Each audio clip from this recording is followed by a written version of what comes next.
ജീവിക്കേണ്ട കാലമായിക്കണേ. മുമ്പ് അതിന് ജീവിക്കാൻ പറ്റിയിരുന്നില്ല. ക്ഷയിച്ച ധർമ്മം ഈ വൈദിക ധർമ്മമാണ്. അവര് ധർമ്മം എന്ന് പറയുന്നത് ഈ കർമ്മങ്ങളെയൊക്കെയാണ്. വൈദിക കർമ്മങ്ങൾക്കാണ് ധർമ്മം എന്ന് പേര് അവരുടെ ഭാഷയിൽ.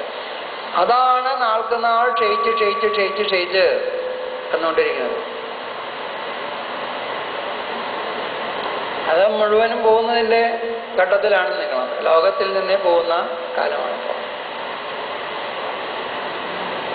ഈ പരിതസ്ഥിതിയെ ഉപയോഗപ്പെടുത്താൻ നമുക്ക് ഓരോരുത്തർക്കും സാധിക്കണം എന്നതാണ്.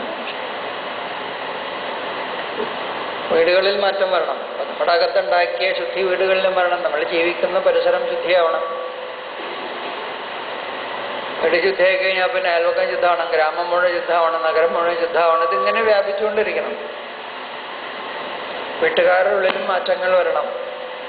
അവരും ചിന്തിക്കാൻ തുടങ്ങണം. ആദ്യം കുടുംബം ആണ് നന്നാക്കുന്നത്. അപ്പം എല്ലാവരും ആയിട്ട് ഈ വിഷയങ്ങൾ ചർച്ച ചെയ്യുക. ശരിയായ വിദ്യ, ആത്മവിദ്യ, കർമ്മയോഗം, ആത്മബോധത്തിലേക്ക് എല്ലാവരെയും കൊണ്ടുവരിക. വീട്ടിൽ നമുക്ക് ശത്രുക്കൾ ഉണ്ടാവരുത്. വീട്ടിൽ വിദ്യാവൈരികളാണ് മുഴുവനുമെങ്കിൽ അത് നമുക്കും വികാസത്തിന് വിഘ്നമാണല്ലോ, സ്വരക്കടവില്ല. അപ്പോൾ വീടുകളിൽ പരിവർത്തനം വരണം. നമ്മളിൽ കൂടിയും പരിവർത്തനം വരണം. ഈ വിദ്യ ചർച്ച ചെയ്യുന്ന സദസ്സുകളിൽ കുടുംബങ്ങൾ മുഴുവനും വരണം.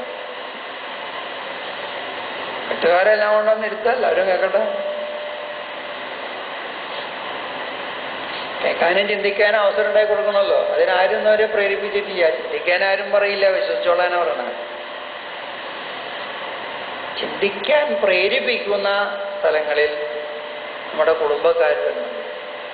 എന്നാലേ കുടുംബത്തിന് ശുദ്ധി ഉണ്ടാവും. കുടുംബത്തിൽ പരിവർത്തനം എപ്പോഴും വരും. കുടുംബങ്ങൾ മാറാൻ എൻ്റെ പിന്നാലെ അയൽവക്കങ്ങളും മാറിക്കൊള്ളും. ഇതിങ്ങനെ വ്യാപനം നടക്കണം.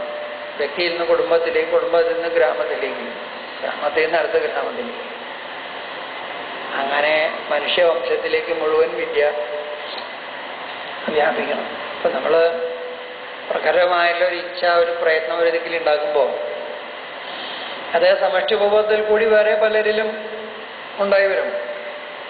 ഇത് സഞ്ചരിക്കുന്ന വഴി അതാണ്. കളക്റ്റീവ് സബ് കോൺഷ്യസ് വഴിയാണ് ഈ പ്രവണതകൾ ഇങ്ങനെ വ്യാപിക്കുന്നത്.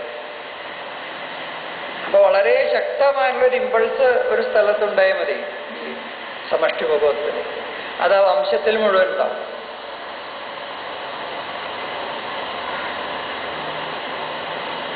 അങ്ങനെ ഈ ലോ ഓഫ് സ്പിരിച്വൽ അഫിനിറ്റി എന്നും പറഞ്ഞിട്ട് അതിനെ മനഃശാസ്ത്ര നിയമമായിട്ട് ചിലപ്പോൾ പറയാറ്. Spiritual affinity. ഒരാളുടെ സങ്കല്പം ഇങ്ങനെ പടർന്നു പിടിക്കുക ഉപബോധ മനസ്സ് വഴി.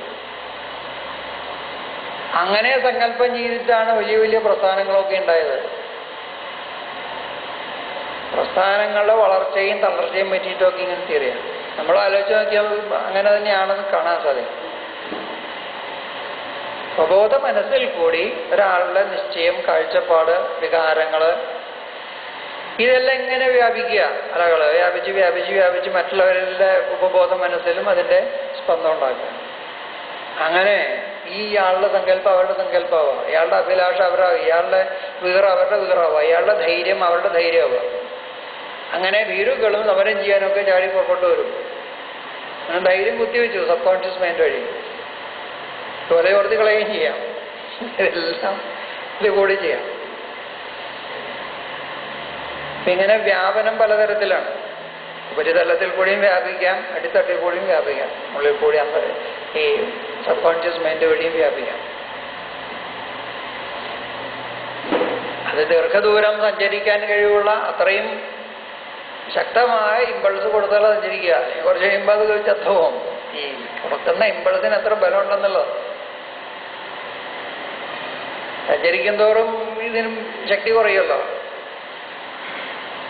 ഈ ലോസ് ഓൺ ട്രാൻസിറ്റ് എന്ന് പറയുന്നത് അങ്ങനെ കുറഞ്ഞ് കുറഞ്ഞ് കുറഞ്ഞ് നമ്മുടെ ഇലക്ട്രിസിറ്റി ബോർഡ് മാതിരി 30% ലോസാണ്. ആകെയുള്ളതിൻ്റെ 70% തൻ്റെ ഇതിൽ എത്തുള്ളൂ. അപ്പോൾ 30%ൻ്റെ കൂടി പൈസ 70% നോക്കണം. അതാണ് ഇതിങ്ങനെ കൂട്ടിക്കൂട്ടി കൊണ്ടുകൊണ്ട് വരുന്നത്. ഇൻസ്റ്റലേഷൻസ് ഒക്കെ മോശമാണ്, നടത്തിപ്പുകാർ അതിനേക്കാളും ഇതിങ്ങനെ നഷ്ടപ്പെടുക. അപ്പൊ ഇങ്ങനെ ഈ വിനിമയ നഷ്ടം സംഭവിക്കാതെ ഒരു തരത്തുനിന്ന് മറ്റേ തമ്മിൽ പോകണമെങ്കിൽ ഈ സഞ്ചരിക്കുന്ന സിഗ്നൽ അത്രയും ശക്തമായിരിക്കും. അല്ലെങ്കിൽ നമ്മുടെ ടി വിയിലെ മാതിരി ഇടയ്ക്കിടയ്ക്ക് സിഗ്നൽ കാണാനില്ല, അത് ദുർബലമാണ്. അപ്പോൾ പടം കാണില്ല, ശബ്ദം മാത്രമേ കേൾക്കുള്ളൂ, ശബ്ദം കേൾക്കില്ല, പടം മാത്രമേ ഉണ്ടാവുള്ളൂ. ഒക്കെ പോയി അങ്ങനത്തെ പൊട്ട സിസ്റ്റം ഉണ്ടായിട്ട് കാര്യമില്ല. ഇപ്പൊ സങ്കല്പവാൻ എന്ന് പറയുന്ന ആള് അത്രയും പ്രഖരമായ സങ്കല്പം കൊടുക്കുന്നതാണ്. അത് നമ്മൾ പരിശ്രമിച്ച ആ സങ്കല്പശക്തി വളർന്നു വന്ന് എല്ലാവരും ഈ സങ്കല്പം ഇങ്ങനെ കൊടുത്തുകൊണ്ടേയിരുന്നാൽ ഉപബോധ മനസ്സിൽ വലിയ വിപ്ലവം വരും, മാറ്റങ്ങൾ വരും. ബോധ മനസ്സാണ് മാറേണ്ടത്. കാരണം അതാണ് മനുഷ്യന്റെ ജീവിതം മുഴുവൻ നിയന്ത്രിക്കണേ, ബോധ മനസ്സല്ല. ഉപബോധ മനസ്സാണ് നമ്മുടെ പ്രവൃത്തികളെ മുഴുവൻ നിയന്ത്രിക്കുന്നത്. അതുകൊണ്ടാണ് ബുദ്ധിയിൽ പ്രഖരമായ ജ്ഞാനം വെച്ചിട്ട് അതിന് വിരുദ്ധമായിട്ട് ജീവിക്കേണ്ടതാണ്. ജ്ഞാനം ബുദ്ധിയിലിരിക്കുകയുള്ളൂ, ജീവിക്കുന്നത് മുഴുവൻ ഉപബോധ മനസ്സിന്റെ വഴിക്കാണ്. ബോധ മനസ്സിൽ എന്തുണ്ടോ അതിന് വിപരീതമായിട്ട് ജീവിക്കുക. ഉപബോധ മനസ്സിൽ വിപരീതമായിട്ട് വിപരീതമായിട്ടുള്ള ഭാവങ്ങൾ ഇരിക്കുന്നുണ്ടാവും. സദർശം ജ്യേഷ്ഠദേശസ്യ പ്രകൃതർ ജ്ഞാനവാനവി എന്ന് പറയില്ലേ, ആ പ്രകൃതി ഈ സബ് കോൺഷ്യസ് മൈൻഡാ, വേറെ പ്രകൃതിയൊന്നുമില്ല. അതിന്റെ ദോഷം കൊണ്ട് സംഭവിക്കുന്നത്. അപ്പൊ ഇങ്ങനെ ഒരു പരിവർത്തന ശക്തി, അദൃശ്യമായ പരിവർത്തനം അടിത്തട്ടിൽ കൂടി നടന്നുകൊണ്ടിരിക്കുക. ഓരോ ദിവസവും നമ്മളിങ്ങനെ സങ്കല്പം കൊടുത്തുകൊണ്ടിരുന്നാൽ ഈ അലകളങ്ങ് സഞ്ചരിച്ചുകൊണ്ടിരിക്കും. ഇത് നമ്മുടെ പരിസരം നന്നാക്കുന്നതിൻ്റെ വിഷയം. പിന്നെ നമ്മൾ ലോകം മുഴുവൻ സ്പേസ് ടൈമിലേക്കും ശുദ്ധി വരണമെന്ന് സങ്കല്പിച്ച് ചിതജ്ഞ അയച്ചു. അതുപോലെ ഈ സങ്കല്പത്തെ അയക്കുക, സമഷ്ടി ഉപബോധത്തെ സങ്കല്പിച്ച് കളക്റ്റീവ് സബ് കോൺഷ്യസിലേക്ക് ഇതിങ്ങനെ കൊടുത്തുകൊണ്ടിരിക്കുക സങ്കല്പിച്ചിട്ട് മനുഷ്യവിദ്യയിൽ വരാം, മനുഷ്യവിദ്യയിൽ വരാം. യുക്തിവിചാരം ചെയ്യുക, വിശ്വാസത്തെ ഉപേക്ഷിക്കുക. നമ്മുടെ പാരഡൈം ഇങ്ങനെ വെച്ചുകൊണ്ടിരിക്കും മൂലധാരം.